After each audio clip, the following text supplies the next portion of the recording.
stabal fel yn yr amser gynt.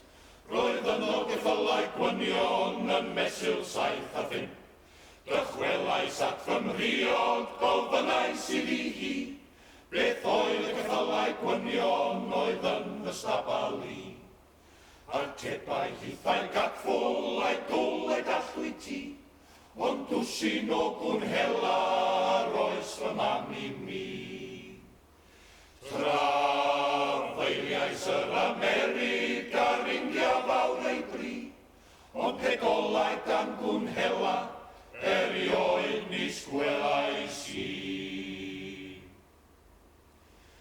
Mi esi lawr i'n coetws fel yn yr amser gynt. Roedd yno goets cariadus yn mesul 7 a 5.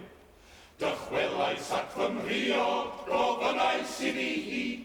Beth oedd y goets cariadus oedd yn fy ngoetiws i. Atebau hithau gatfol a'i dwl a'i dallwy ti. Ond dwsin y broliad teilo ar oes fy mam i mi. Trafeiliais yr Amerig a'r India fawr ei bri. Ond springs dan droliad teilo erioed nis gwelais i. Mi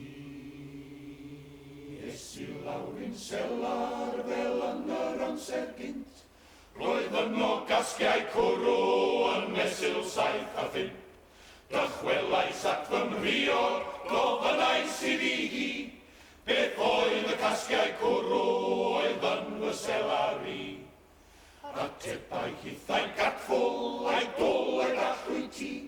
Ond dwsin o botia menyn ar oes fy mam i mi.